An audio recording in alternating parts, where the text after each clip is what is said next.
2025년 3월의 어느 봄날 아침, 서울 변두리 작은 골목에 사람들이 모여들기 시작했다.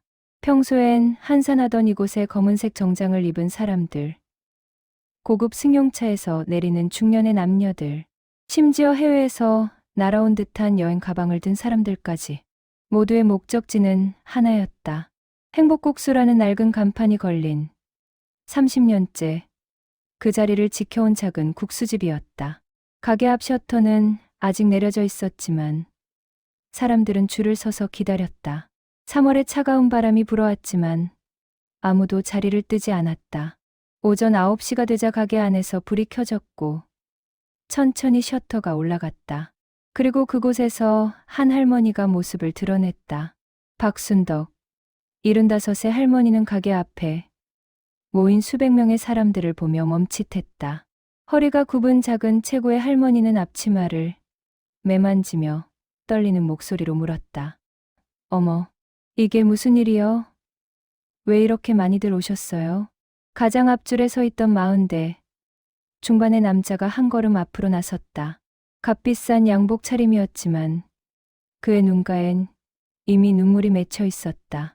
할머니, 저 기억하세요? 1998년 매일 저녁 6시에 와서 비빔국수 한 그릇씩 먹던 학생이요. 할머니의 눈이 커졌다. 오래된 기억을 더듬는 듯 남자의 얼굴을 찬찬히 살피던 할머니가 떨리는 손으로 입을 가렸다.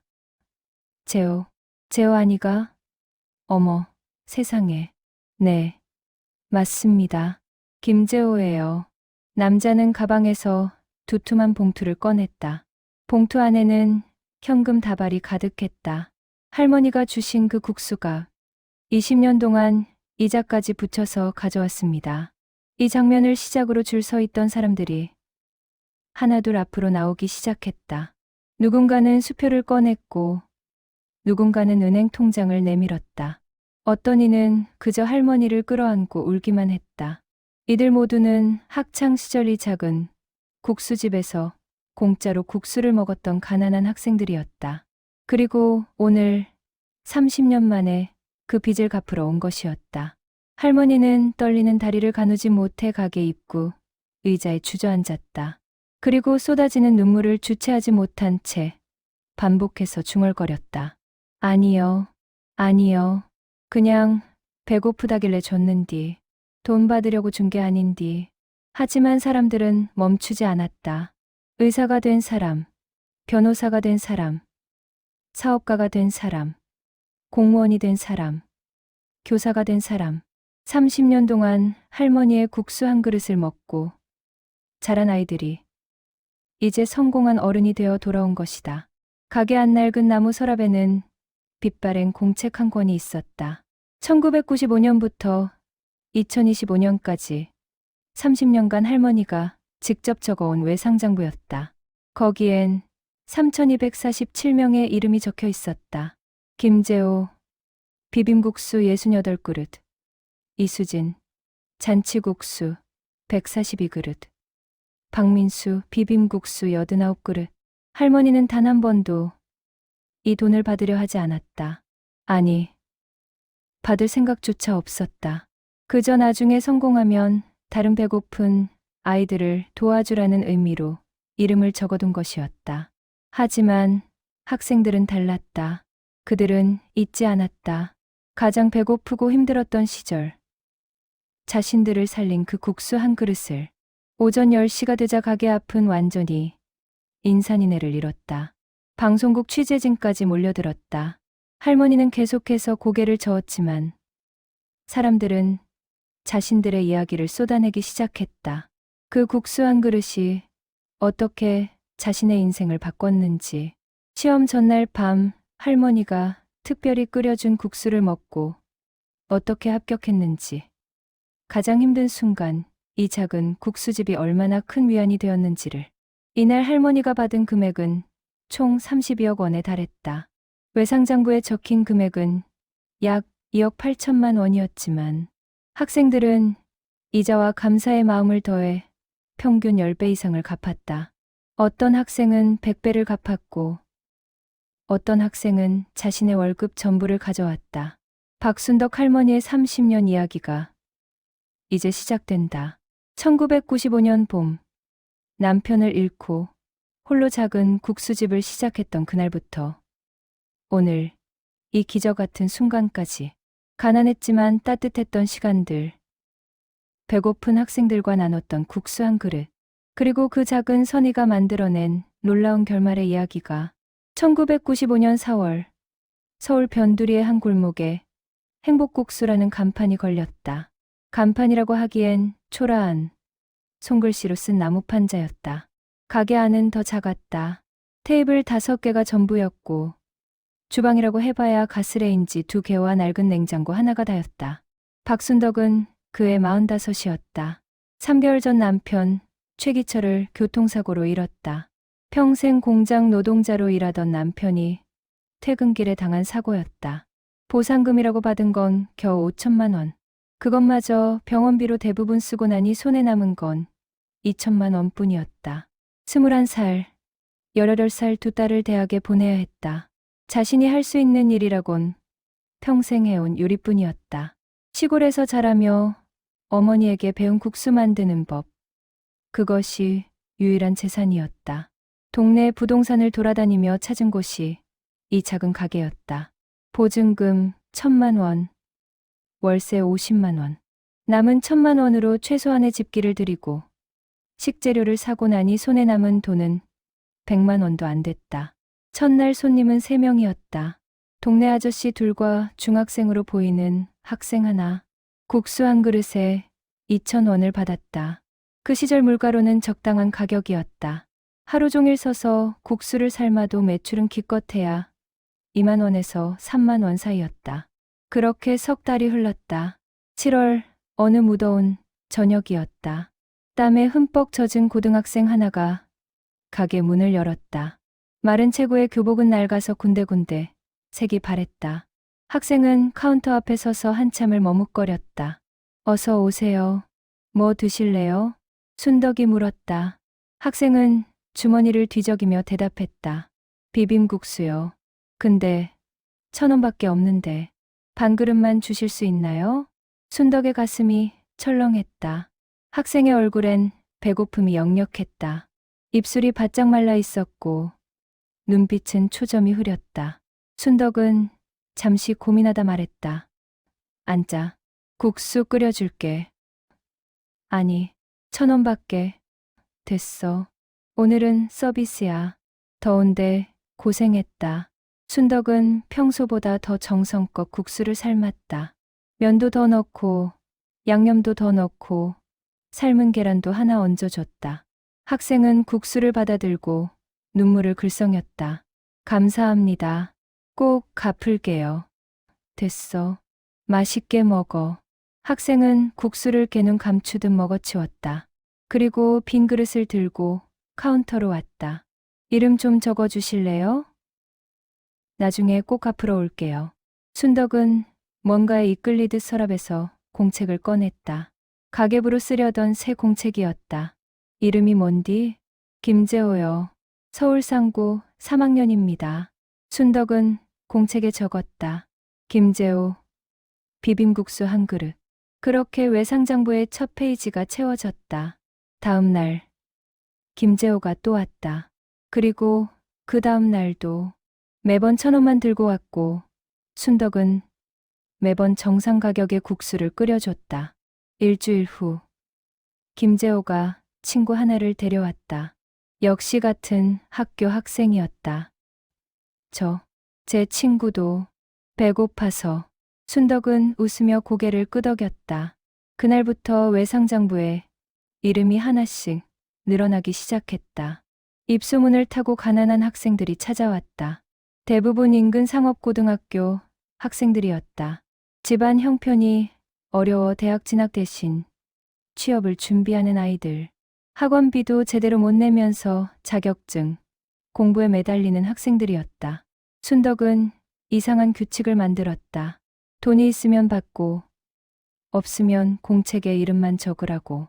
대신 나중에 성공하면 다른 배고픈 사람들을 도와주라고. 학생들은 울먹이며 고개를 끄덕였다. 그리고 정말로 매일같이 찾아왔다. 가게는 여전히 어려웠다. 공짜로 주는 국수가 늘어날수록 적자도 늘었다. 하지만 순덕은 멈추지 않았다. 자신도 가난했지만 이 아이들은 더 가난했다. 자신에겐 적어도 가게라도 있지만 이 아이들에겐 하루 세끼도 보장되지 않았다. 밤늦게 집에 돌아가면 두 딸이 걱정스런 얼굴로 물었다. 엄마, 이러다 우리 망하는 거 아니야? 괜찮다. 하늘이 안다. 순덕은 그렇게 대답했다. 실제로는 매달 적자였다. 월세 내기도 빠듯했다. 하지만 아이들의 배고픈 얼굴을 보면 차마 외면할 수 없었다. 자신의 딸들도 언젠가 누군가의 도움을 받을지 모른다는 생각이 들었다. 그해 겨울, 외상장부는 첫 50페이지를 넘겼다. 거기엔 127명의 이름이 적혀 있었다. 국수 그릇 수는 총 2,840그릇. 계산해보니 약 560만 원어치였다. 순덕의 한 달 수입이 고작 100만 원 남짓이었으니 반년치 수입을 공짜로 나눠준 셈이었다.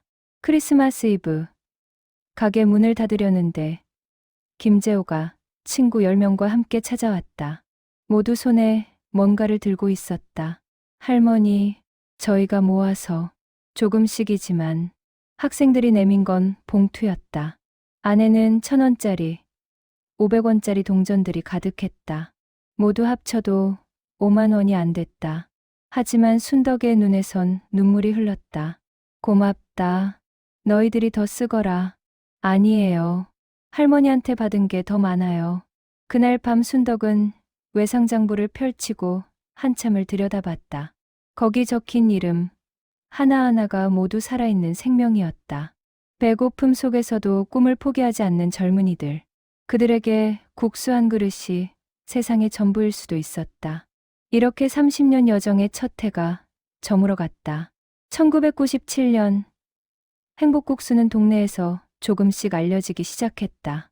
정확히 말하면 학생들 사이에서만. 어른들은 여전히 그 작고 낡은 국수집이라고 불렀지만 학생들에게는 다른 이름이 있었다. 기적의 국수집. 그해 2월 김재호가 대기업 공채 시험에 합격했다는 소식이 들려왔다. 서울 상고 출신으로는 드문 일이었다. 김재호는 합격증을 들고 가게에 달려왔다. 할머니, 저 붙었어요.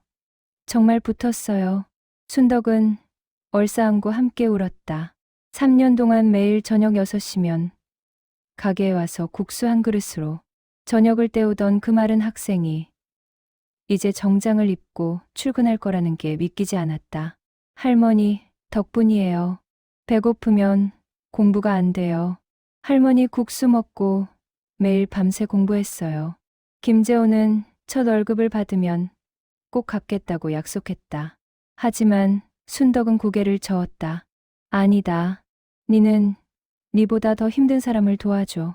그게 할매한테 갚는 기다. 이 소식이 퍼지면서 더 많은 학생들이 찾아왔다. 특히 수능을 앞둔 고3 학생들. 집에서 저녁도 제대로 못 먹고 학원에서 밤늦게까지 공부하는 아이들이 국수집을 찾았다. 순덕은 이들을 위해 특별한 메뉴를 만들었다. 원기국수, 멸치, 다시마, 달뼈로 육수를 푹 끓이고 삶은 닭고기와 계란, 김, 참기름을 듬뿍 넣은 국수였다. 보통 국수보다 2배 정성이 들어갔고 원가도 더 비쌌다. 하지만 가격은 같았다. 아니, 돈 없는 학생에겐 여전히 공짜였다. 매년 수능 전날이 되면 가게는 새벽까지 불이 켜졌다. 순덕은 밤 11시부터 특별 영업을 시작했다. 학원에서 막 나온 수험생들이 하나둘 모여들었다. 그리고 순덕은 한 명 한 명에게 원기국수를 끓여줬다. 내일 시험 잘 봐라. 떨지 말고 아는 것만 써도 붙는다. 할머니, 무서워요. 떨어지면 어떡해요? 괜찮다. 떨어져도 인생 끝난 거 아니다. 할매가 여기 있잖냐. 학생들은 국수를 먹으며 울었다. 부담감에 불안감에, 그리고 할머니의 따뜻함에 순덕은 새벽 2시까지 국수를 끓였다. 마지막 학생이 나갈 때까지 불을 끄지 않았다. 그렇게 수능 시즌이 지나가면 항상 기적이 일어났다. 순덕 내 국수를 먹던 학생들 중 많은 수가 합격했다. 대학에 가는 학생도 있었고 취업에 성공하는 학생도 있었다. 그리고 그들은 합격증을 들고 가게에 달려왔다. 1999년 겨울, 이수진이라는 여학생이 서울대 사범대에 합격했다는 소식이 들렸다. 편의점 아르바이트를 하면서 고3 1년 내내 순덕 내 국수로 저녁을 때운 학생이었다. 이수진은 합격증을 들고 와서 순덕의 손을 붙들고 한참을 울었다. 할머니, 제가 선생님이 될 거예요. 그리고 저처럼 가난한 학생들을 가르칠 거예요. 그래. 잘했다. 외상장부는 점점 두꺼워졌다.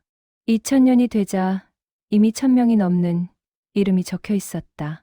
국수 그릇 수는 15,000그릇을 넘어섰다. 금액으로 따지면 3천만 원이 훌쩍 넘었다. 순덕의 1년 수입이 고작 1200만 원 정도였으니 거의 3년치를 공짜로 나눠준 셈이었다. 주변 사람들은 말렸다. 딸들도 걱정했다. 엄마, 이러다 진짜 망해. 우리도 먹고 살아야지. 괜찮다. 하늘이 본다. 순덕은 같은 대답만 반복했다. 실제로는 매달 적자였다. 전기세, 가스비, 월세를 내고 나면 손에 남는 게 없었다. 자신은 하루 두 끼로 버텼다. 새 옷 한 벌 사본 지가 언제인지도 기억나지 않았다. 하지만 멈출 수 없었다. 매일 저녁이 되면 배고픈 학생들이 찾아왔다. 그 눈빛을 보면 차마 외면할 수가 없었다. 국수 한 그릇이 누군가에게는 하루를 버티는 힘이었고 꿈을 이어가는 연료였다. 2002년 월드컵 때였다. 온 나라가 축제 분위기였지만 순덕은 평소와 다름없이 국수를 끓였다. 그런데 그날 저녁, 오랜만에 낯익은 얼굴이 찾아왔다. 김재호였다. 5년 만이었다. 할머니, 저 왔어요. 김재호는 이제 당당한 사회인이었다. 깔끔한 정장에 자신감 넘치는 표정. 하지만 순덕 앞에서는 여전히 그 마른 고등학생 같았다. 재환이가, 어머, 얼마만이요? 5년 만이에요. 할머니, 이거. 김재호가 내민 건 봉투였다. 안에는 500만 원이 들어있었다. 이게 뭐요? 제가 먹은 국수값이요. 3년 동안 200그릇 넘게 먹었으니까요. 계산해보니 40만 원 정도인데 이자랑 감사의 마음 담아서 500만 원 가져왔어요. 순덕은 손사래를 쳤다. 아이고, 안 된다. 니는 네가 어려운 사람 도와줘. 그것도 하고 있어요. 회사에서 장학금 프로그램 만들었어요. 할머니가 가르쳐준 대로요. 결국 순덕은 돈을 받지 않았다. 대신 김재호에게 부탁했다. 그럼 이 돈으로 다른 애들 국수나 사주거라. 그날부터 김재호는 매달 100만 원씩 순덕에게 보냈다. 그 돈으로 더 많은 학생들에게 국수를 나눠주라고. 순덕은 그 돈을 한 푼도 쓰지 않고 다시 학생들에게 썼다. 이렇게 소문이 퍼지면서 점점 더 많은 학생들이 찾아왔다. 행복국수는 단순한 국수집이 아니었다. 그곳은 가난한 학생들의 성지였고 희망의 공간이었다. 국수 한 그릇에 담긴 건 단순한 음식이 아니라 한 사람의 진심, 어린 응원이었다. 2005년 행복국수의 명성은 이제 동네를 넘어 서울 전역으로 퍼지기 시작했다. 특히 수험생들 사이에선 일종의 전설이 되어 있었다. 수능 전날 행복국수, 원기국수를 먹으면 합격한다는 속설까지 생겨났다. 물론 미신이었다. 하지만 실제로 통계가 있었다. 누군가 조사해보니 지난 10년간 수능 전날 밤 순덕의 원기국수를 먹은 학생 중 70% 이상이 원하는 대학이나 직장에 합격했다. 물론 국수 때문이 아니었다. 순덕의 국수를 먹으러 올 만큼 절실했고 끝까지 포기하지 않은 학생들이었기 때문이다. 하지만 학생들은 그것을 할머니의 기적이라고 불렀다. 매년 11월이 되면 가게 앞엔 예약 문의가 쏟아졌다. 순덕은 예약을 받지 않았다. 선착순이었다. 수능 전날 밤 11시부터 새벽 2시까지 찾아오는 모든 학생에게 원기국수를 끓여줬다. 2007년 수능 전날 밤이었다. 그날따라 학생이 유난히 많았다. 가게 안은 물론이고 밖에까지 줄이 늘어섰다. 순덕은 쉬지 않고 국수를 삶았다. 60 가까운 나이에 밤샘 작업은 쉽지 않았지만 멈출 수 없었다. 새벽 1시쯤 마지막 줄에 서 있던 남학생이 순덕에게 다가왔다. 할머니, 저 돈이 없어요. 그냥 구경만 하려고요. 학생은 찢어진 운동화를 신고 있었다. 겨울인데도 얇은 점퍼 하나만 걸치고 있었다. 순덕은 학생의 손을 잡았다. 손이 얼음장처럼 차가웠다. 앉아. 국수 끓여줄게. 아니에요. 정말 돈이. 됐다. 내일 시험 봐야 되는디. 배고프면 어떡해. 순덕은 평소보다 더 따뜻한 국수를 끓였다. 육수에 고춧가루를 조금 더 넣어 얼었던 몸이 녹을 수 있게 했다. 학생은 국수를 받아들고 울음을 터뜨렸다. 감사합니다. 할머니, 제가 꼭 합격해서 갚을게요. 갚을 생각 말고 시험이나 잘 봐라. 그 학생의 이름은 박민수였다. 외상장부에 이름이 적혔다. 박민수, 원기국수 한 그릇. 하지만 이게 끝이 아니었다. 박민수는 그 후로도 3년 동안 매일 저녁 가게에 찾아왔다. 그리고 순덕은 3년 동안 단 한 번도 돈을 받지 않았다. 2010년 외상장부는 2,000명을 넘어섰다. 그릇수는 3만 그릇이 넘었다. 금액으로 환산하면 약 1억 2천만 원. 순덕의 10년치 수입이었다. 실제로 순덕의 통장 잔고는 항상 100만 원을 넘지 않았다. 딸들은 이제 걱정을 넘어 화가 났다. 엄마, 대체 언제까지 이럴 거야? 엄마 노후는 어떡하고? 괜찮다. 할매는 이것만으로도 행복하다. 행복해서 배고픈 거 참아? 엄마 요즘 밥도 제대로 안 먹잖아. 애들이 더 배고프다. 딸들은 더 이상 말릴 수 없었다. 엄마의 고집은 돌처럼 단단했다. 그런데 신기한 일이 일어나기 시작했다. 2010년부터 가게 문 앞에 익명의 기부금이 놓이기 시작한 것이다. 처음엔 10만 원, 그 다음엔 50만 원, 때론 100만 원씩. 봉투에는 항상 같은 메모가 있었다. 할머니, 제가 먹은 국수값입니다. 더 많은 아이들에게 나눠주세요. 순덕은 그 돈을 단 한 푼도 쓰지 않고 모두 학생들에게 썼다. 더 좋은 재료를 사고 더 많은 국수를 끓였다. 가끔은 국수와 함께 빵이나 김밥도 싸줬다. 2012년 어느 겨울날 한 여자가 가게를 찾아왔다. 30 초반으로 보이는 단정한 차림의 여성이었다. 손에는 꽃다발을 들고 있었다. 혹시 박순덕 할머니신가요? 네, 그런디 누구세요? 저 2000년에 여기서 국수 먹던 이수진이에요. 기억하세요? 순덕의 눈이 커졌다. 12년 전 서울대 사범대에 합격했던 그 학생. 가게 앞에서 얼싸안고 울었던 그날이 어제 일처럼 떠올랐다. 수진이, 어머, 세상에, 선생님 됐다며? 네, 할머니, 중학교 국어 선생님이에요. 그리고 이거, 이수진이 내민 건 통장이었다. 통장에는 5천만 원이 입금되어 있었다. 이게 뭐요? 12년 동안 모았어요. 제가 받은 은혜를 갚고 싶어서요. 할머니 덕분에 선생님이 됐어요. 순덕은 손사래를 쳤지만 이수진은 단호했다. 할머니, 이건 제 마음이에요. 꼭 받아주세요. 그래야 제가 편하게 살 수 있어요. 결국 순덕은 돈을 받았다. 하지만 역시 자신을 위해 쓰지 않았다. 그 돈으로 겨울 동안 더 많은 학생들에게 따뜻한 국수를 나눠줬다. 이 일이 지역 신문에 보도되면서 행복국수는 더욱 유명해졌다. 하지만 순덕은 변하지 않았다. 여전히 새벽같이 일어나 육수를 끓이고 저녁 늦게까지 학생들을 맞이했다. 허리는 점점 굽어갔고 손은 거칠어졌지만 얼굴의 미소만큼은 변하지 않았다. 원기국수는 이제 단순한 음식이 아니었다. 그것은 희망이었고 응원이었고 사랑이었다. 한 그릇의 국수에 담긴 건 면과 국물이 아니라 한 사람의 평생이었다. 2015년 행복국수는 개업 20주년을 맞이했다. 순덕은 이제 70의 나이가 되었다. 허리는 많이 굽었고 무릎도 아팠다. 하루 종일 서서 국수를 끓이는 일이 점점 힘들어졌다. 하지만 멈출 수 없었다. 여전히 매일 저녁이면 배고픈 학생들이 찾아왔다. 외상장부는 이제 3권째였다. 거기엔 2847명의 이름이 적혀 있었다. 국수 그릇 수는 5만 그릇을 넘어섰다.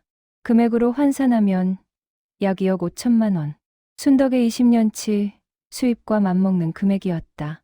그해 가을 놀라운 일이 일어났다. 9월 어느 토요일 오후 가게 앞에 고급 승용차 한 대가 멈춰섰다. 차에서 내린 건 40대 중반의 남자였다. 깔끔한 양복 차림에 자신감 넘치는 걸음걸이. 남자는 가게로 들어와 카운터 앞에 섰다. 할머니, 저 기억하세요? 순덕은 안경을 고쳐 쓰고 남자를 바라봤다. 낯익은 듯하면서도 확신이 서지 않았다. 누구신디? 1998년부터 3년 동안 매일 비빔국수 먹던 김재호예요. 순덕의 눈에 눈물이 고였다. 17년 만이었다. 마른 고등학생이었던 그 아이가 이제 당당한 중년이 되어 있었다. 재호 맞제? 어머, 얼마만이요? 17년 만이에요. 할머니, 그동안 정말 죄송해요. 김재호의 눈에도 눈물이 맺혔다. 그동안 할머니 생각 많이 했어요. 바빠서 못 왔다는 게 핑계인 거 알아요. 그래도 한 번도 잊은 적 없어요. 김재호는 가방에서 두툼한 봉투를 꺼냈다. 봉투에는 현금이 가득했다. 제가 3년 동안 200그릇 넘게 먹었어요. 당시 가격으로 40만 원쯤이었죠. 17년 동안 복리이자 계산하고 제 인생을 바꿔준 값을 더하니까 이 정도는 되더라고요. 봉투 안에는 5천만 원이 들어있었다. 순덕은 손사래를 쳤다. 안 된다. 안 된다. 니는 네 가족 챙겨라. 할머니, 전 이미 잘 살고 있어요. 대기업 임원이에요. 연봉도 몇 억 받아요. 이 돈은 할머니 거예요. 둘은 한참을 실랑이 했다. 결국 순덕은 100만 원만 받고 나머지는 돌려줬다. 그리고 그 100만 원마저도 다음 달 학생들 국수값으로 썼다. 김재호의 방문을 시작으로 하나둘 옛 학생들이 찾아오기 시작했다. 의사가 된 사람, 변호사가 된 사람, 교사가 된 사람, 공무원이 된 사람, 사업가가 된 사람, 모두 순덕의 국수를 먹고 자란 아이들이었다. 그해 겨울, 박민수가 찾아왔다. 2007년 수능 전날 밤, 돈 한 푼 없이 국수를 얻어먹었던 그 학생. 이제 30의 청년이 되어 있었다. 할머니, 저 의사 됐어요. 박민수는 합격증을 보여줬다. 레지던트 과정을 마치고 정식 의사가 된 것이다. 순덕은 그의 손을 꼭 잡았다. 잘했다. 잘했어. 할머니, 덕분이에요. 3년 동안 매일 저녁 국수 먹고 공부했어요. 배고프면 포기했을 거예요. 박민수도 돈을 가져왔다. 3천만 원이었다. 하지만 순덕은 역시 받지 않았다. 니는 네가 힘든 환자들 도와줘라. 그게 할매한테 갚는 기다. 옛 학생들의 방문은 계속 이어졌다. 한 달에 적어도 서너 명은 찾아왔다. 모두 돈을 가져왔지만 순덕은 받지 않았다. 대신 그들에게 같은 말을 반복했다. 네가 다른 사람 도와줘. 그게 할매한테 갚는 기다. 그리고 정말로 그들은 그렇게 했다. 김재호는 회사에서 장학 프로그램을 만들었다. 이수지는 학교에서 어려운 학생들을 무료로 가르쳤다. 박민수는 병원에서 저소득층 무료 진료를 시작했다. 순덕의 선의가 선순환을 만들어낸 것이다. 2018년 지역 방송국에서 순덕을 취재하러 왔다. 30년 헌신한 국수집 할머니라는 제목으로 10분짜리 다큐멘터리를 만들었다. 방송이 나간 후 전국에서 기부금이 쏟아졌다.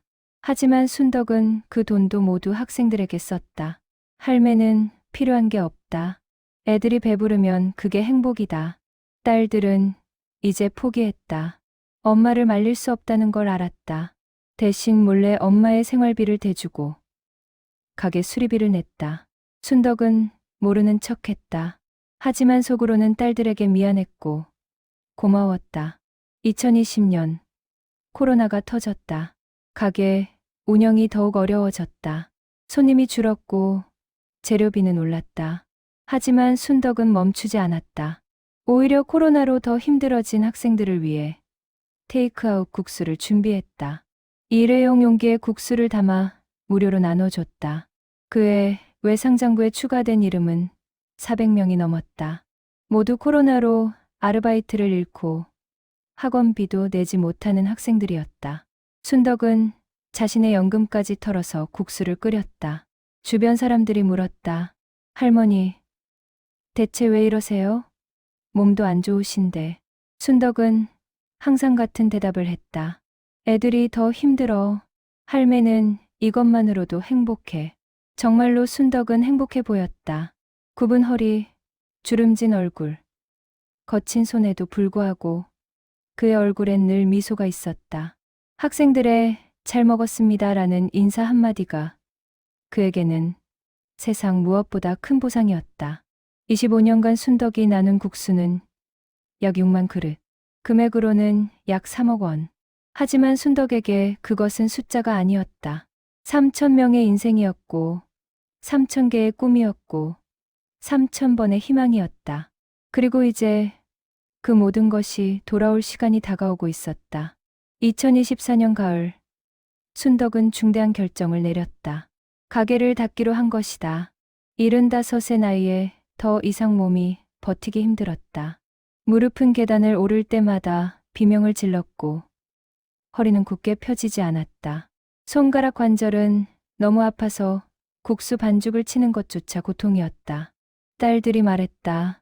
엄마, 이제 좀 쉬세요. 30년이면 충분히 하셨어요. 그래, 그래야겠다. 순덕도 인정할 수밖에 없었다. 하지만 가게를 닫는다는 결정은 쉽지 않았다. 여전히 매일 저녁이면 학생들이 찾아왔다. 그 아이들을 어떻게 외면할 수 있을까? 11월 어느 날, 순덕은 가게 문 앞에 공지를 붙였다.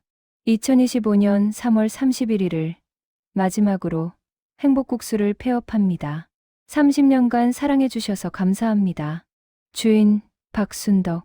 공지를 본 학생들이 술렁였다. 어떤 학생은 울음을 터뜨렸다. 동네 주민들도 안타까워했다. 하지만 모두 이해했다. 할머니도 이제 쉬어야 할 때가 된 것을. 소식은 빠르게 퍼졌다.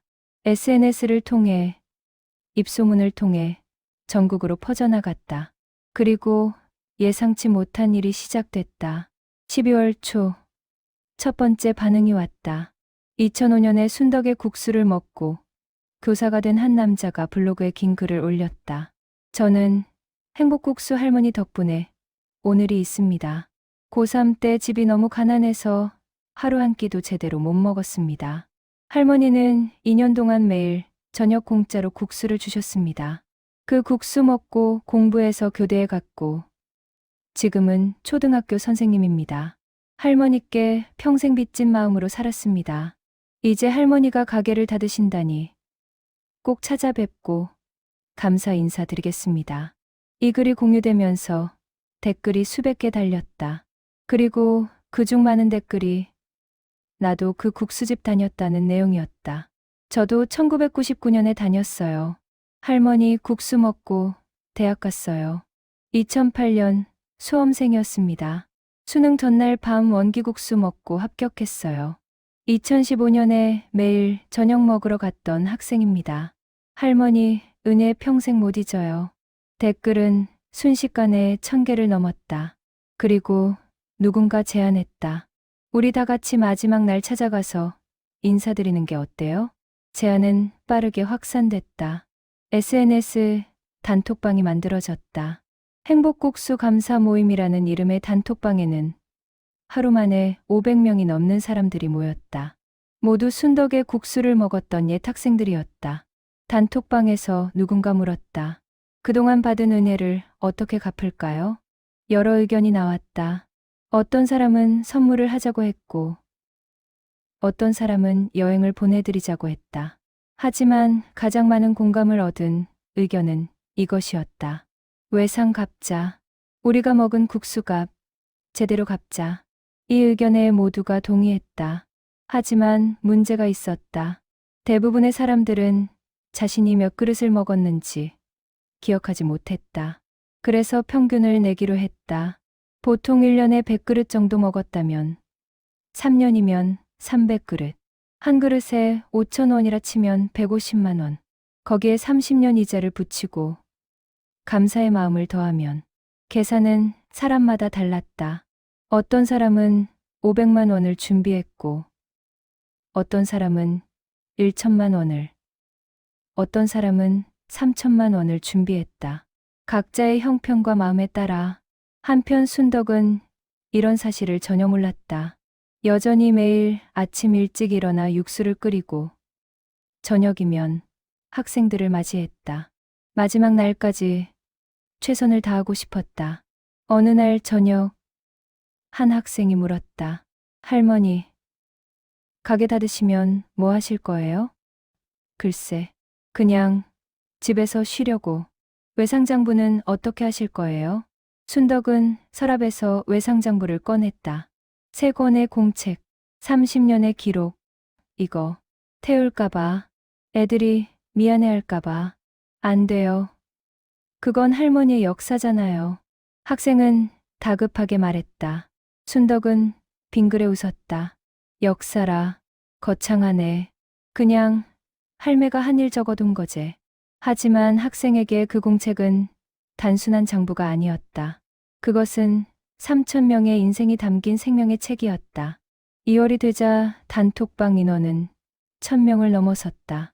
직접 다녔던 사람뿐 아니라 그 이야기를 듣고 감동한 사람들까지 가세했다. 모두가 마지막 날을 손꼽아 기다렸다. 그리고 누군가 제안했다.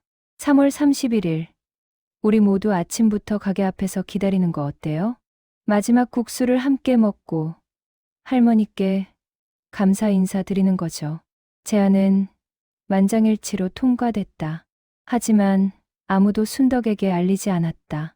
깜짝 선물로 남겨두기로 한 것이다. 순덕은 여전히 모르고 있었다. 자신의 30년이 얼마나 많은 사람들의 인생을 바꿨는지, 자신이 나눈 국수 한 그릇이 얼마나 큰 파장을 일으켰는지, 그리고 이제 그 모든 것이 100배가 되어 돌아올 것이라는 사실을. 3월이 다가왔다. 마지막 달이었다. 순덕의 마음은 복잡했다. 후련하면서도 슬펐고 편안하면서도 아쉬웠다. 30년이 주마등처럼 스쳐 지나갔다. 마른 학생들의 얼굴, 합격 소식을 전하러 온 아이들의 눈물, 수능 전날 밤의 긴장된 분위기, 모든 것이 어제 일처럼 생생했다. 그리고 드디어 3월 31일 아침이 밝았다. 2025년 3월 31일 새벽 6시. 하늘은 아직 어두웠지만 행복국수 가게 앞에는 벌써 사람들이 모여들기 시작했다. 첫 번째로 도착한 건 김재호였다. 27년 전 이 가게의 첫 외상 손님이었던 그는 새벽부터 차를 몰고 왔다. 가게 앞에 서자 가슴이 뭉클했다. 30년을 지켜온 낡은 간판, 색이 바랜 메뉴판, 달아서 반들반들해진 문구리. 모든 것이 그대로였다. 6시 30분. 두 번째 손님이 도착했다. 이수진이었다. 서울대를 나와 교사가 된 그는 새벽 기차를 타고 왔다. 김재호를 보자 두 사람은 반갑게 인사를 나눴다. 혹시 김재호 씨? 네. 맞아요. 이수진 씨죠? 와, 정말 반갑네요. SNS에서만 보다가 7시가 되자 사람들이 급격히 늘어나기 시작했다. 정장을 입은 사람, 캐리어를 끈 사람, 아이를 데리고 온 부부, 휠체어를 탄 노인까지. 나이도, 직업도, 사는 곳도 달랐지만 모두 한 가지 공통점이 있었다. 이 작은 국수집에서 인생의 전환점을 맞았다는 것. 8시, 가게 앞은 이미 수백 명으로 가득 찼다. 사람들은 저마다 봉투를 들고 있었다. 현금이 든 봉투, 수표가 든 봉투, 통장이 든 봉투. 순덕에게 전할 감사의 표시였다. 8시 30분. 방송국 취재진까지 도착했다. 이 이야기가 SNS를 통해 퍼지면서 언론의 관심도 커진 것이다. 하지만 사람들은 취재를 원하지 않았다. 오늘은 오직 순덕을 위한 날이었다. 9시 정각. 가게 안에서 불이 켜졌다. 곧이어 셔터가 천천히 올라가기 시작했다. 그리고 순덕이 모습을 드러냈다. 평소처럼 앞치마를 두른 순덕은 가게 밖 상황을 보고 완전히 얼어붙었다. 수백 명의 사람들이 줄을 서 있었다. 아니, 수백 명이 아니었다. 골목 끝까지, 모퉁이를 돌아보이지 않는 곳까지 사람들이 늘어서 있었다. 어머. 이게, 순덕은 떨리는 목소리로 중얼거렸다. 다리에 힘이 풀려가게 문틀을 붙잡아야 했다. 김재호가 가장 먼저 앞으로 나섰다. 할머니, 저희 왔습니다.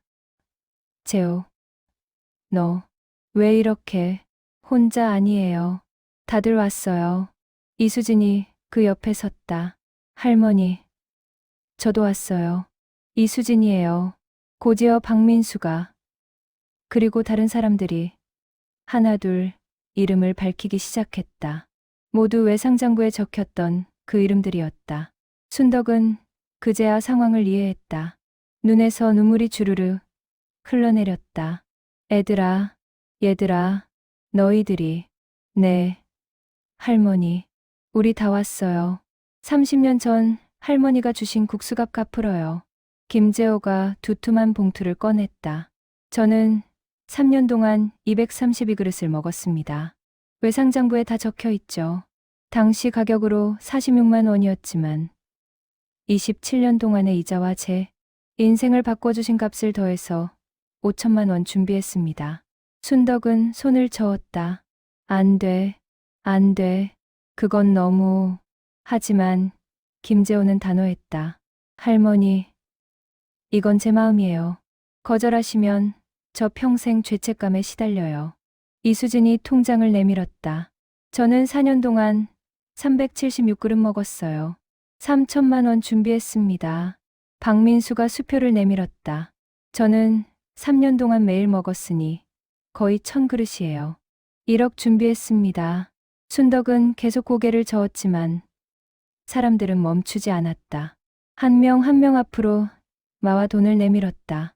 100만 원, 500만 원, 1000만 원, 5천만 원. 액수는 각자 달랐지만 모두의 마음은 같았다. 할머니 덕분에 변호사 됐어요. 할머니 국수 먹고 공무원 시험 붙었어요. 제 아이들한테 할머니 이야기 매일 해줘요. 할머니가 없었으면 저 길거리에서 굶어 죽었을 거예요. 고백은 계속 이어졌다. 순덕은 그 자리에 주저앉아 울기만 했다. 평생 이렇게 많은 사람의 감사를 받을 줄은 꿈에도 몰랐다. 10시가 되자 줄은 여전히 끝이 보이지 않았다. SNS를 보고 찾아온 사람들까지 합쳐져 인원은 계속 늘어났다. 경찰이 출동해 교통을 통제해야 할 정도였다. 한 중년 여성이 아기를 안고 왔다. 할머니, 저 2010년에 다녔던 학생이에요. 이 아이 이름을 순덕이라고 지었어요. 할머니처럼 따뜻한 사람이 되라고요. 한 남자는 휠체어를 타고 왔다. 할머니, 저 사고로 다쳤지만 할머니 은혜는 못 잊어요. 제가 할 수 있는 전부 가져왔어요. 한 외국인도 있었다. I studied in Korea 15 years ago. Your noodles saved my life. You so much. 정오가 되자 가게 안 테이블 위엔 돈 봉투가 산더미처럼 쌓였다. 딸들이 급히 달려와 엄마를 부축했다. 엄마, 엄마, 괜찮으세요? 순덕은 대답 대신 울기만 했다. 기쁨의 눈물이었고, 감동의 눈물이었고, 믿을 수 없다는 눈물이었다. 오후 2시, 마침내 마지막 사람이 줄에 섰다. 그때까지 온 사람은 총 3,247명. 외상장부에 적힌 이름과 정확히 같은 숫자였다. 모두가 찾아온 것이다. 그날 순덕이 받은 금액을 계산하는 데만 3시간이 걸렸다. 현금, 수표, 계좌이체를 모두 합친 금액은 32억 4천만 원. 외상장부에 적힌 금액 2억 8천만 원의 11.5배였다. 하지만 순덕에게 그 숫자는 중요하지 않았다. 중요한 건 3,247명이 모두 건강하게, 행복하게 살고 있다는 사실이었다. 자신이 나눈 국수 한 그릇이 이렇게 많은 인생을 바꿨다는 것. 그것만으로 충분했다. 해가 지고 사람들이 하나둘 돌아갔다. 하지만 김재호를 비롯한 몇몇은 남아서 순덕을 도왔다. 가게를 정리하고 돈을 세고 마지막 정리를 했다. 밤 10시 모든 것이 끝났다. 순덕은 텅 빈 가게에 홀로 앉았다. 30년의 시간이 주마등처럼 지나갔다. 처음 가게를 열던 날, 첫 외상 손님을 받던 날, 수능 전날 밤 새벽까지 국수를 끓이던 날들. 모든 순간이 의미 있었다. 힘들었지만 후회는 없었다. 배고픈 아이들에게 국수 한 그릇 나눠준 것이 이렇게 큰 기적을 만들 줄은 몰랐지만 순덕은 외상장부를 펼쳤다. 30년 동안 적어온 3,247개의 이름. 그 이름 하나하나가 모두 살아있는 인생이었다. 그리고 오늘 그 모든 인생이 자신에게 감사를 전하러 온 것이다. 고맙다. 정말 고맙다. 순덕은 공책을 가슴에 안고 중얼거렸다. 그리고 조용히 가게 문을 닫았다. 30년의 여정이 이렇게 막을 내렸다. 하지만 이야기는 여기서 끝나지 않았다. 진짜 기적은 지금부터 시작이었다. 3월 31일 밤 32억이라는 거금을 받은 순덕은 잠을 이룰 수 없었다. 평생 100만 원도 제대로 가져본 적 없는 사람이 갑자기 32억의 주인이 된 것이다. 현실감이 없었다. 다음 날 아침 딸들이 찾아왔다. 엄마, 이제 좀 편하게 사세요. 좋은 집으로 이사 가시고 병원도 다니시고. 그래, 그래야겠다. 순덕은 고개를 끄덕였지만 표정은 밝지 않았다. 뭔가 불편한 기색이 역력했다. 엄마, 왜 그러세요? 안 좋으세요? 아니다. 그냥 이 돈을 어떻게 써야 할지 모르겠어서. 딸들은 이해할 수 없다는 표정을 지었다. 평생 고생만 하신 엄마가 드디어 여유를 갖게 됐는데 왜 고민인지. 하지만 순덕의 고민은 달랐다. 30년 동안 자신을 위해 돈을 써본 적이 없었다. 항상 다른 사람을 위해 썼다. 갑자기 자신을 위해 쓰라니 어색하고 불편했다. 며칠 후 순덕은 결정을 내렸다. 32억을 세 부분으로 나누기로 한 것이다. 첫 번째 10억은 두 딸에게 각각 5억씩. 평생 걱정만 끼친 딸들에게 주고 싶었다. 안 돼요, 엄마. 그 돈은 엄마 거예요. 딸들은 극구 사양했지만 순덕은 단호했다. 받거라. 니희들도 고생 많이 했다. 할매 욕심 채우느라. 결국 딸들은 눈물을 흘리며 받았다. 두 번째 12억은 행복국수 장학재단을 만드는 데 쓰기로 했다. 가난한 학생들에게 장학금을 주는 재단이었다. 김재호와 이수진이 도와주겠다고 나섰다. 할머니, 우리가 운영 맡을게요. 할머니는 이름만 빌려주세요. 고맙다. 정말 고맙다. 재단은 그해 6월에 정식으로 설립됐다. 첫 해에만 120명의 학생이 장학금을 받았다. 한 명당 1천만 원씩. 총 12억 원이 나갔다. 하지만 이듬해부터는 기부금이 들어오기 시작했다. 순덕의 이야기를 들은 사람들이 자발적으로 기부한 것이다. 세 번째, 10억은 자신을 위해 쓰기로 했다. 하지만 역시 제대로 쓰지 못했다. 새 집을 사긴 했지만 작은 빌라였고 가구도 중고로 샀다. 병원은 다녔지만 꼭 필요한 치료만 받았다. 대신 그 돈의 대부분은 다른 곳에 쓰였다. 동네 독거노인들에게 반찬을 배달하는데, 어린이집에 장난감을 기부하는데, 지역 도서관에 책을 사는데, 순덕은 여전히 자신보다 남을 먼저 생각했다. 한편 3월 31일의 일은 전국적으로 알려졌다. 언론에서 대대적으로 보도했고 책으로도 출간됐다. 30년 묵은 국수집의 기적이라는 제목의 책은 베스트셀러가 됐다. 인쇄는 모두 장학재단에 기부됐다. 순덕의 이야기는 많은 사람들에게 영감을 줬다. 전국 각지에서 비슷한 일이 일어나기 시작한 것이다. 부산의 한 빵집 주인은 가난한 학생들에게 무료로 빵을 나눠주기 시작했다. 대구의 한 서점 주인은 책을 살 돈이 없는 아이들에게 책을 빌려줬다. 광주의 한 분식집 주인은 혼자 사는 노인들에게 무료 배달을 시작했다. 모두 순덕의 이야기를 듣고 감동받은 사람들이었다. 선의의 순환이 시작된 것이다. 2026년 봄, 순덕은 행복국수 2호점을 열기로 결정했다. 하지만 이번엔 자신이 직접 운영하지 않았다. 젊은 요리사를 고용해서 운영을 맡겼다. 할매가 하던 것처럼 하거라. 배고픈 애들한테는 공짜로 줘도 된다. 네, 할머니, 제가 잘하겠습니다. 2호점은 대학가의 문을 열었다. 역시 가난한 대학생들이 주요 고객이었다.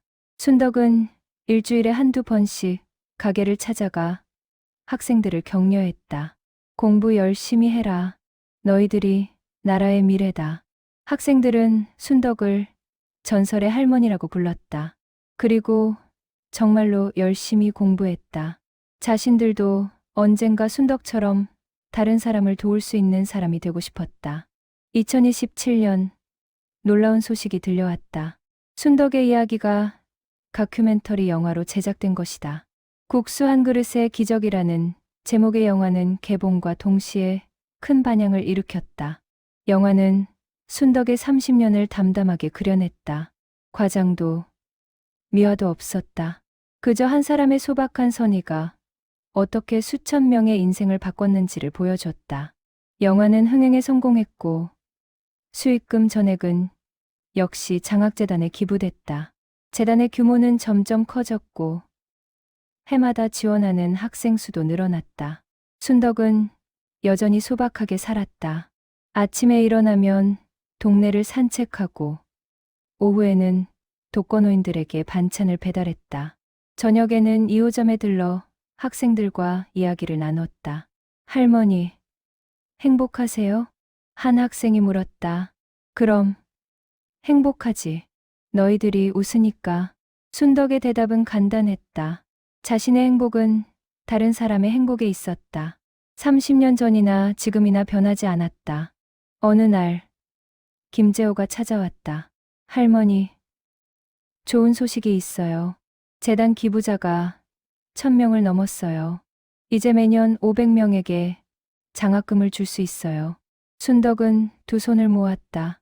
고맙다. 정말 고맙다. 하늘이 보고 있었네. 30년 전 순덕이 뿌린 씨앗은 이제 거대한 나무가 되었다. 그 나무 아래서 수천 명이 쉬고 수만 명이 희망을 얻었다. 그리고 그 열매는 계속해서 다음 세대로 이어졌다. 순덕의 이야기는 단순한 미담이 아니었다.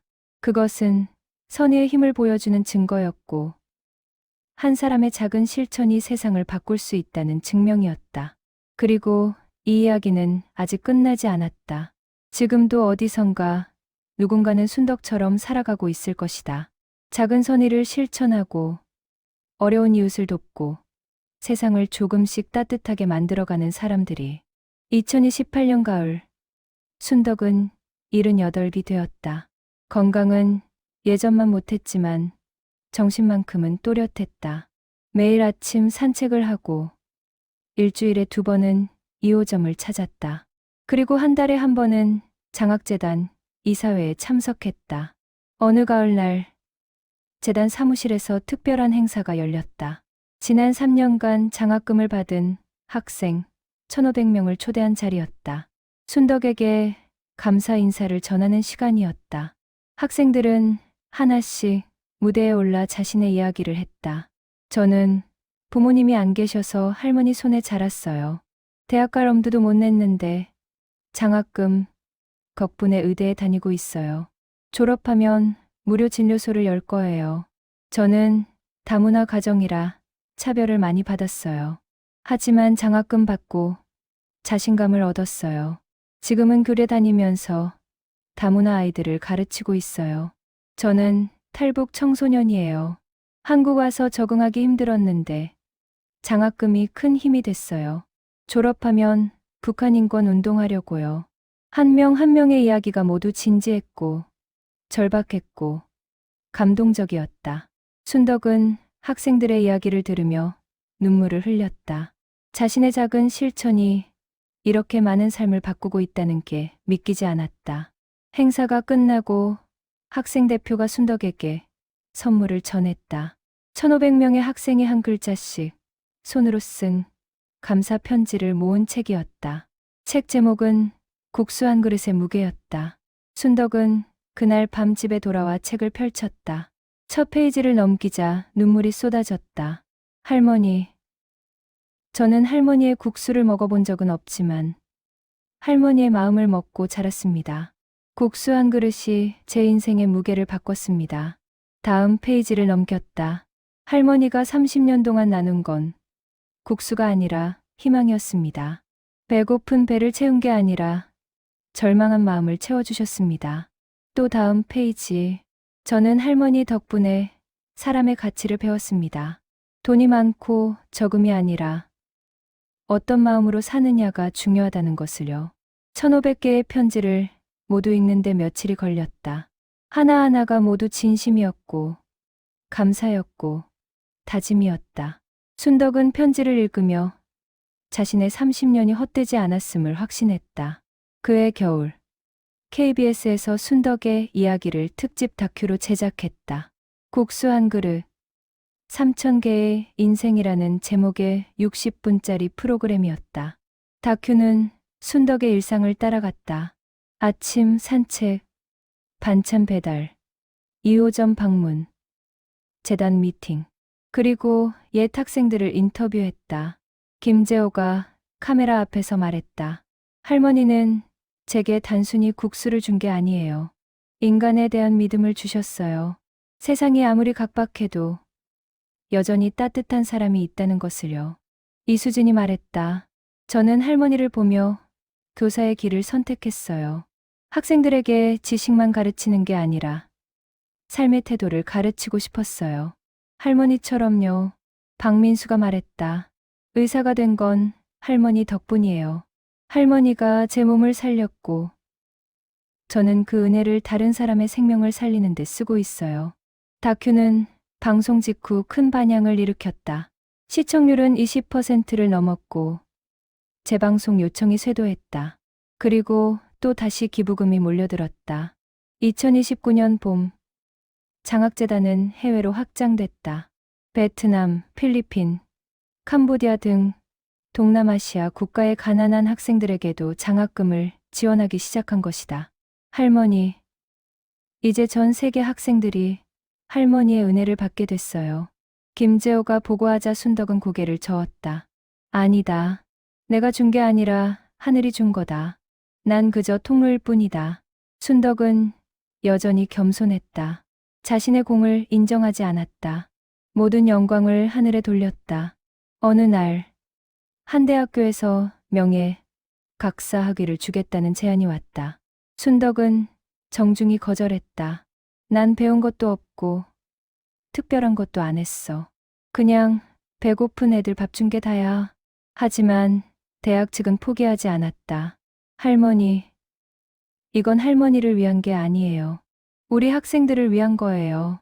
할머니의 삶이 가장 위대한 교육입니다. 결국 순덕은 수락했다. 학위 수여식 날, 강당은 10,000원이었다. 순덕은 단상에 올라 짧은 소감을 밝혔다. 난 평생 국수만 끓였습니다. 특별한 일을 한 게 아니에요. 그냥 배고픈 애들 보면 밥 줘야겠다는 생각뿐이었어요. 그게 사람이 사람한테 할 수 있는 가장 기본 아니겠어요? 청중석에서 박수가 터져 나왔다. 그리고 누군가 일어서서 외쳤다. 할머니, 사랑합니다. 그 목소리를 시작으로 3,000명의 청중이 일제히 일어섰다. 할머니, 사랑합니다. 할머니, 감사합니다. 할머니, 존경합니다. 순덕은 무대 위에서 그저 눈물만 흘렸다. 평생 남을 위해 살았는데 이렇게 큰 사랑을 받을 자격이 있을까? 그런 생각뿐이었다. 학위 수여식이 끝나고 집으로 돌아오는 차 안에서 순덕은 딸에게 물었다. 내가 잘한 걸까? 네, 엄마. 엄마는 정말 잘하셨어요. 그래, 다행이다. 순덕은 창밖을 바라보며 30년 전을 떠올렸다. 남편을 잃고 막막했던 그때, 작은 국수집을 시작했던 그날, 첫 외상 손님 김재호를 만났던 그 순간, 만약 그때 김재호를 외면했다면? 만약 외상장부를 만들지 않았다면? 만약 수능 전날 밤 문을 닫았다면? 지금의 이 모든 기적은 없었을 것이다. 3,000명의 인생은 달라졌을 것이다. 30여억의 보답도, 장학재단도, 해외 지원도 없었을 것이다. 하지만 순덕은 후회하지 않았다. 다시 돌아가도 똑같이 했을 것이다. 배고픈 아이들을 외면할 수 없었을 것이다. 그게 순덕이 사는 방식이었다. 차는 순덕의 집 앞에 도착했다. 작은 빌라였지만 순덕에겐 충분했다. 집에 들어가려는데 현관 앞에 택배 상자 하나가 놓여 있었다. 상자를 열어보니 편지와 작은 선물이 들어 있었다. 편지를 펼쳤다. 할머니, 저는 2015년에 장학금 받은 학생입니다. 지금은 미국에서 의사로 일하고 있어요. 할머니가 없었다면 저는 지금 여기 없어요. 작은 선물이지만 받아주세요. 그리고 부디 건강하세요. 할머니는 저의 영원한 은인입니다. 선물은 손뜨개 목도리였다. 서툰 솜씨였지만 정성이 가득 담겨 있었다. 순덕은 목도리를 목에 둘렀다. 따뜻했다. 그리고 가슴도 따뜻했다. 국수 한 그릇의 무게는 얼마나 될까? 500g? 1kg? 아니다. 국수 한 그릇의 진짜 무게는 그것을 받은 사람의 인생만큼 무겁다. 순덕이 나눈 6만 그릇의 국수는 3,000개의 인생만큼 무거웠다. 그리고 그 무게는 이제 다시 수만 명의 인생으로 확장되고 있었다. 순덕은 목도리를 쓰다듬으며 창밖을 바라봤다. 저녁 하늘이 아름다웠다. 붉게 물든 노을이 세상을 따뜻하게 감싸고 있었다. 고맙습니다. 정말 고맙습니다. 순덕은 하늘을 향해 중얼거렸다. 누구에게 하는 말인지는 몰랐다. 하늘에 계신 남편에게일 수도, 도와준 모든 사람들에게일 수도, 아니면 자신에게 이런 삶을 살 수 있게 해준 운명에게일 수도 있었다. 하지만 분명한 건 순덕의 삶은 헛되지 않았다는 것. 한 사람의 작은 선의가 세상을 바꿀 수 있다는 것. 그리고 그 변화는 아직도 계속되고 있다는 것이었다. 2030년 봄, 순덕은 여든을 맞이했다. 건강은 많이 약해졌지만 정신만큼은 여전히 맑았다. 이제는 혼자 걷기 힘들어 지팡이에 의지했고 청력도 많이 떨어졌다. 하지만 여전히 한 달에 한 번은 2호점을 찾았고 재단 소식을 들으며 기뻐했다. 행복국수 장학재단은 이제 국내 최대 규모의 장학재단 중 하나가 되었다. 매년 2,000명에게 장학금을 지원했고 해외 10개국으로 확장됐다. 설립 이후 총 7,000명이 넘는 학생이 도움을 받았다. 그리고 그 학생들이 또 다른 선순환을 만들어냈다. 장학금을 받은 학생들 중 80%가 졸업 후 재단에 기부를 시작했다. 작게는 월 1만 원부터 크게는 수천만 원까지 모두가 받은 은혜를 갚고 다음 세대에 물려주고 싶어 했다. 4월 어느 날 순덕은 오랜만에 옛가게 자리를 찾았다. 30년간 국수를 끓이던 그곳은 이제 작은 공원으로 변해 있었다. 공원 한가운데에는 작은 동상이 세워져 있었다. 동상은 국수를 삶고 있는 순덕의 모습이었다. 아래 명판에는 이렇게 적혀 있었다. 박순덕 1950, 30년간 3247명에게 국수 6만 그릇을 나눈 분. 국수 한 그릇이 한 사람의 인생을 바꿀 수 있음을 증명하신 분.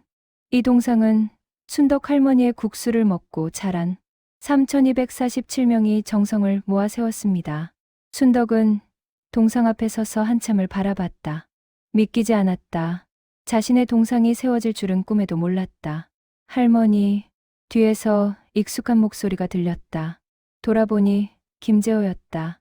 이제 쉰을 넘긴 김재호는 회생, 머리가 많이 섞여 있었지만 여전히 활기찬 모습이었다. 재호, 왔구나. 네, 할머니. 오늘 특별한 날이잖아요. 오늘은 동상 제막식이 열리는 날이었다. 오후 2시부터 행사가 시작될 예정이었다. 김재호는 순덕을 부축해 의자에 앉혔다. 2시가 되자 사람들이 모여들기 시작했다. 옛 학생들, 재단 관계자들, 지역 주민들, 언론사 기자들, 모두 합쳐 1000명이 넘는 인파였다. 제막식이 시작됐다. 시장이 축사를 했고 김재호가 경과 보고를 했다.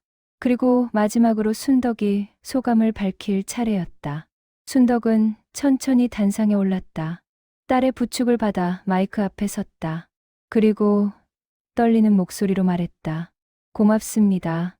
정말 고맙습니다. 난 그냥 국수 끓인 것뿐인데. 이렇게까지. 순덕은 말을 잇지 못하고 눈물을 흘렸다. 청중석에서도 곳곳에서 울음소리가 들렸다. 잠시 후 순덕은 마음을 가다듬고 다시 말을 이었다. 35년 전 남편 잃고 막막했습니다. 뭘 해야 할지, 어떻게 살아야 할지. 그때 작은 국수집 시작했어요. 그리고 배고픈 아이들 만났습니다. 순덕은 천천히 또박또박 자신의 이야기를 풀어놨다. 저도 가난했어요. 하루하루 버티기 힘들었어요. 근데 그 애들은 더 가난했어요. 밥도 못 먹고 학원도 못 가고 그래도 포기 안 하고 꿈을 꿨어요. 청중들은 숨죽이며 들었다. 그래서 국수 끓여줬어요. 돈 받을 생각 없었어요. 그냥 배고프면 안쓰러워서 그게 다였어요. 순덕은 동상을 가리켰다. 이 동상, 제 모습이 아닙니다. 이건 여러분 모두의 모습입니다. 서로 돕고 사는 그런 세상의 모습입니다. 박수가 터져 나왔다. 사람들은 일어서서 박수를 쳤다. 순덕은 90도로 허리를 숙였다. 굽은 허리가 더 깊이 숙여졌다. 제막식이 끝나고 사람들이 하나씩 순덕에게 인사하러 왔다. 옛 학생들, 재단에서 장학금 받은 학생들, 그리고 순덕의 이야기를 듣고 감동받은 사람들. 한 젊은 엄마가 아이를 데리고 왔다. 할머니, 저는 직접 국수를 먹어본 적은 없지만 엄마한테 할머니 이야기 들으며 자랐어요. 제 아이한테도 할머니 이야기해주고 있어요. 순덕은 아이의 머리를 쓰다듬었다. 착하게 자라거라. 남 돕는 사람이 되거라. 해가 저물자 사람들은 하나둘 떠났다. 순덕은 딸의 부축을 받아 동상 앞에 다시 섰다. 석양빛에 비친 동상이 유난히 따뜻해 보였다. 여보, 내가 잘한 걸까? 순덕은 하늘을 보며 중얼거렸다. 남편에게 묻는 말이었다. 35년 전 세상을 떠난 남편이 지금 이 모습을 보면 뭐라고 할까? 당신이 날 먼저 보냈잖아. 혼자 남겨서 얼마나 힘들었는지 알아. 근데 그 덕분에 이렇게 많은 사람들 만났어. 이렇게 의미 있게 살았어. 고마워. 정말 고마워. 바람이 불었다. 마치 남편이 대답하는 것 같았다. 잘했어. 수고했어.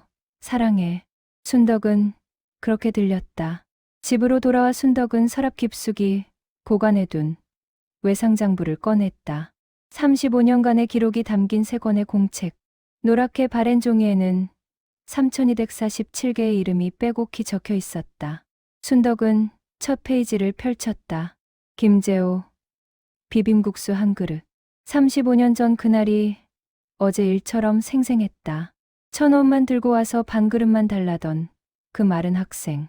이제는 대기업 부사장이 되어 수백 명을 먹여 살리는 사람이 됐다. 다음 페이지를 넘겼다. 이수진, 잔치국수 한 그릇.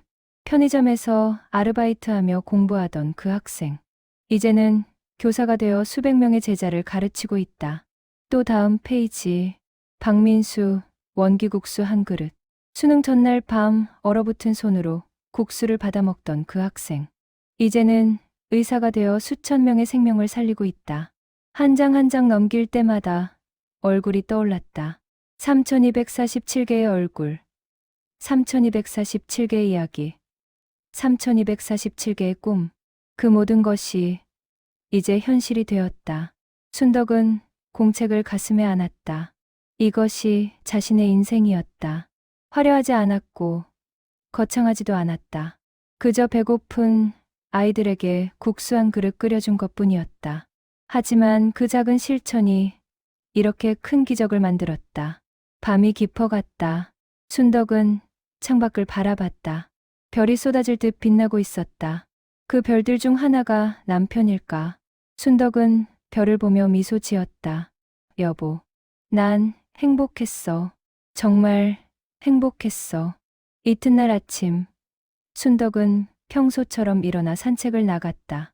공원을 지나는데 동상 앞에 꽃다발이 놓여 있었다. 메모가 붙어 있었다. 할머니, 저 어제 시험 붙었어요. 할머니, 덕분이에요. 감사합니다. 순덕은 메모를 읽고 웃었다. 자신은 그 학생을 모른다. 하지만 자신의 이야기가, 자신의 실천이 그 학생에게 힘이 되었다. 그것만으로 충분했다. 2030년 여름, 순덕의 건강이 급격히 나빠졌다. 병원 검사 결과 큰 병은 아니었지만 노안이었다. 의사는 말했다. 무리하지 마시고 푹 쉬세요. 순덕은 고개를 끄덕였다. 이제 정말 쉬어야 할 때가 된 것 같았다. 하지만 쉬면서도 순덕은 재단 소식을 들었고 2호점 소식을 물었고 장학생들 이야기를 들으며 기뻐했다. 자신의 몸은 약해졌지만 자신이 시작한 선의의 순환은 계속되고 있었다. 가을이 왔다. 단풍이 아름답게 물들었다. 순덕은 창가에 앉아 단풍을 바라보며 생각했다.